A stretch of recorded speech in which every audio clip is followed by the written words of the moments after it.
તો કેન્દ્રીય બજેટ 2025-26 રજૂ થઈ ચૂક્યું છે અને આખરે આ બજેટમાં આપણને શું મળ્યું છે, બજેટમાં કઈ નવી મોટી જાહેરાતો કરવામાં આવી તે વિશે વાત કરીએ। દેશના 10 કરોડ કરદાતાઓને મોદી સરકારે મોટી રાહત આપી છે। નવા ટેક્સ સ્લેબમાં નોકરિયાત વર્ગ માટે મોટી જાહેરાત કરવામાં આવી છે અને હવે 12.75 લાખ રૂપિયા સુધીની આવક પર કોઈ ટેક્સ ભરવાનું રહેશે નહીં। નવા ટેક્સ સ્લેબમાં 4 લાખની આવક સંપૂર્ણપણે કરમુક્ત રહેશે।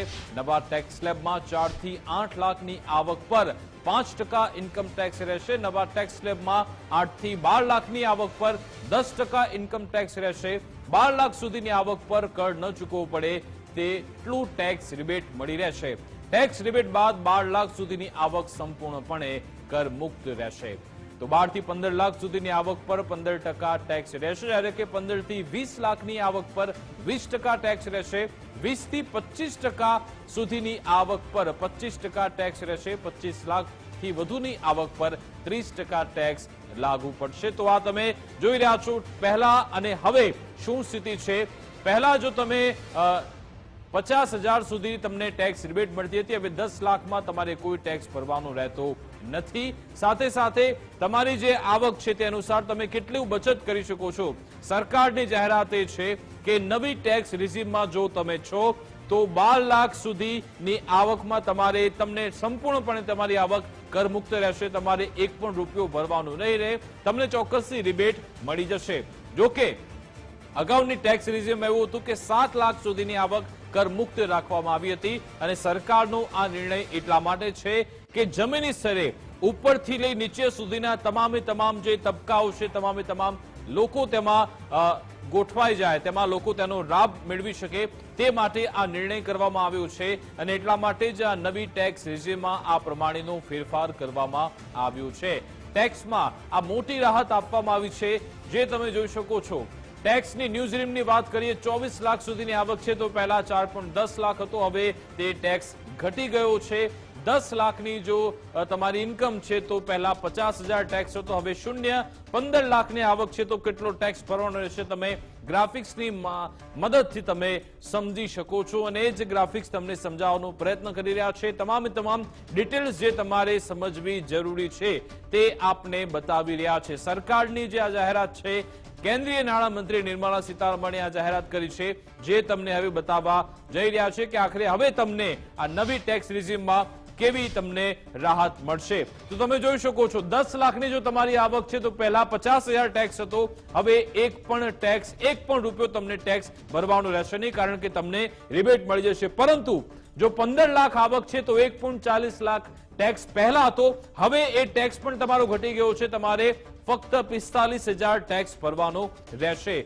20 લાખની આવક છે તો પહેલા 2.90 લાખ તમારો જે ટેક્સ રહેતો હતો તે પણ ઘટી ગયો છે, જે ઘટીને હવે 1.40 લાખનો ટેક્સ તમારે ભરવાનો રહેશે। એટલે કે ઓવરઓલ તમારો ટેક્સ પણ ઘટ્યો છે અને સાથે સાથે તમારી જે આવક છે એ તમારા હાથમાં જ રહેશે। અને જ્યારે કન્ઝમ્પશન વધે છે ત્યારે લોકોની ખરીદ શક્તિ વધતી હોય છે, ખરીદ શક્તિ વધતી હોય છે ત્યારે રૂપિયો સતત ફરતો રહે છે।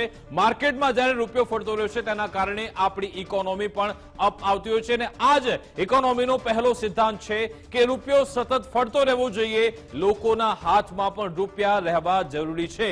જો લોકોના હાથમાં રૂપિયા રહેશે નહીં, જો લોકોની ખરીદ શક્તિ રહેશે નહીં તો પછી મોંઘવારીનો ભાર લોકોને સહન નહીં થાય અને પછી આપણું અર્થતંત્ર સંકોચાતું રહે છે। એટલા માટે જ સરકારે જાહેરાત કરી છે કે લોકોના હાથમાં રૂપિયા રહે, લોકોની ખરીદ શક્તિ વધી રહે, એટલા માટે આ નિર્ણય કરવામાં આવ્યો છે। આ અલગ અલગ ટેક્સ સ્લેબ તમે જોઈ રહ્યા છો। 24 લાખની જો તમારી ઇન્કમ છે તો પહેલા 4.10 લાખનો તમારે ટેક્સ ભરવો પડતો હતો, જે સીધો જ ઘટીને 2.5 લાખ થઈ ગયો છે। 2.40 લાખ તમારે ટેક્સ ભરવો પડશે।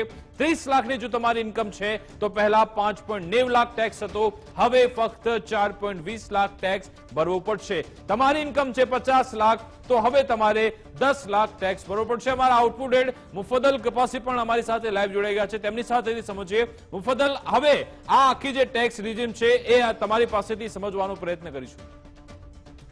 ટેક્સ રિબેટ છે એને સમજવી જરૂરી છે, કેમ કે એક બહુ મોટું કન્ફ્યુઝન ઘણા બધા લોકોને છે કે જે નવો ટેક્સ રિજીમ છે એની અંદર 4 લાખ સુધીની આવક કરમુક્ત છે, પછી 4 થી 8 લાખ સુધી એક 5% સ્લેબ છે, અને 8 થી 12 લાખ સુધી એક 10% સ્લેબ છે. તો આ સ્લેબ પર જો ટેક્સ લાગતો હોય તો પછી 12 લાખ સુધીની આવક કરમુક્ત કઈ રીતે? આ સવાલ અત્યારે સૌથી મોટો પૂછાઈ રહ્યો છે, અને એટલે જ હું આ સમજાવવા માંગુ છું, જે એકદમ સરળ રીતે આ બોક્સમાં સમજાઈ જશે. 8 લાખની જો આવક છે કોઈ વ્યક્તિની, 8 લાખની આવક, તો અત્યારના દાયરા મુજબ 30,000 રૂપિયા ટેક્સ ચૂકવવાનો થાય અત્યાર મુજબ. પણ જે પ્રપોઝ છે એ મુજબ ટેક્સ રહેશે 20,000 રૂપિયા, જે અત્યારે નવા ટેક્સ રિજીમમાં. એટલે જે ફાયદો થયો એ 10,000 રૂપિયાનો થયો. હવે અહીંયા જે ગેમ ચેન્જર છે એ આ રિબેટ છે, રિબેટ બેનિફિટ. આ રિબેટ બેનિફિટ છે એ 20,000 રૂપિયાનો અહીંયા આપવામાં આવશે. એટલે સમજો, તમારે 8 લાખની આવક છે તો ટેક્સનો દર છે એ પ્રમાણે 20,000 રૂપિયા ભરવાપાત્ર ટેક્સ થાય. પણ રિબેટ તમને 20,000 રિટર્ન મળી જશે, એટલે 8 લાખની આવક પર તમારો ટેક્સ નીલ થઈ ગયો, 0. હવે 9 લાખના દાયરામાં સમજીએ. જો તમારી આવક કરપાત્ર 9 લાખ રૂપિયા છે તો અત્યારે 40,000 રૂપિયા ટેક્સ ચૂકવવાનો થાય, પણ નવા સ્લેબ મુજબ 30,000 રૂપિયા ચૂકવવાનો થાય. એટલે ફાયદો પહેલા તો 10,000 રૂપિયાનો થયો, અને રિબેટનો જે ફાયદો છે એ 30,000નો છે. એટલે કે ચૂકવવા પાત્ર જે કર છે 30,000, અને એમાં રિબેટ 30,000 બાદ, એટલે ફરીથી તમારે અહીંયા 0 ટેક્સ ચૂકવવાનો થશે. હવે 10 લાખ રૂપિયાની આવક છે તમારી, તો 10 લાખની આવકમાં અત્યારે 50,000 રૂપિયા ટેક્સ છે. પ્રપોઝ ટેક્સ છે એ 40,000, એટલે કે હવે નવો કર લાગશે 10 લાખની આવક પર 40,000. પણ ફરીવાર અહીંયા 40,000 રૂપિયા તમને ટેક્સ રિબેટ મળી જશે, એટલે કે તમારે ટેક્સ ચૂકવવાનો થાય 0. હવે 11 લાખ રૂપિયાની જો તમારી વાર્ષિક આવક છે તો પહેલા 65,000 રૂપિયા ટેક્સ થતો હતો, અત્યારે 50,000 રૂપિયા. પણ 50,000 સામે તમને 50,000નો ટેક્સ રિબેટ મળી જશે, એટલે ચૂકવવા પાત્ર કર છે એ 0 થઈ જશે. અને હવે આવે છે 12 લાખનો સ્લેબ. 12 લાખ સુધીની તમારી વાર્ષિક આવક છે તો તમારો જે કર છે એ 60,000 રૂપિયા થાય છે, પણ તમને 60,000 રૂપિયા સુધીનો ટેક્સ રિબેટ મળે છે. એટલે કે 12 લાખ રૂપિયાની આવક સુધી પણ તમારે કર ચૂકવવાનો થાય છે 0. હવે 16 લાખ રૂપિયા સુધીની જો આવક છે તો નવા ટેક્સ દાયરા અનુસાર એ 1,20,000 રૂપિયાનો ટેક્સ ચૂકવવાનો થશે. હવે અહીંયા કોઈ ટેક્સ રિબેટ નથી મળતો, એટલે કે 12 લાખની ઉપર પછી કોઈ ટેક્સ રિબેટ નહીં મળતો, કોઈ બાદ નથી મળતું. એટલે કે તમારે 1,20,000 રૂપિયા ટેક્સ ચૂકવવાનો થાય જો તમારી વાર્ષિક આવક 16 લાખ રૂપિયા છે. એ પછી 20 લાખનો સ્લેબ સમજીએ. જો તમારી વાર્ષિક કરપાત્ર આવક 20 લાખ રૂપિયા છે તો પ્રપોઝ ટેક્સ છે 2 લાખ રૂપિયા, અને કોઈ રિબેટ મળતી નથી. એટલે તમારે ટેક્સ ચૂકવવાનો થાય 20 લાખની આવક પર 2 લાખ રૂપિયા. એટલે લગભગ તમે 20 લાખની આવક હોય ત્યારે તમારે 10% જેવો કર ચૂકવવાનો થાય છે. 24 લાખ જો આવક છે તો પ્રપોઝ ટેક્સ એટલે કે જે નવો દાયરો છે એના અનુસાર 3 લાખ રૂપિયા ટેક્સ થાય છે. અગેન અહીંયા કોઈ ટેક્સ રિબેટ નથી, પણ આપણે આ કોલમ પણ સમજવી પડશે. 50,000, 90,000 ને અહીંયા 1,10,000 રૂપિયાનો ફાયદો થાય છે. એટલે કે 24 લાખની આવક છે તો પણ તમારે માત્ર 3 લાખ રૂપિયા કર ચૂકવવાનો છે. અને 50 લાખ રૂપિયા સુધીની જો આવક છે, 50 લાખ રૂપિયા સુધીની, તો પ્રપોઝ ટેક્સ છે 10,80,000 છે. એટલે ફાયદો 1,10,000નો થયો, 0 ટેક્સ રિબેટ.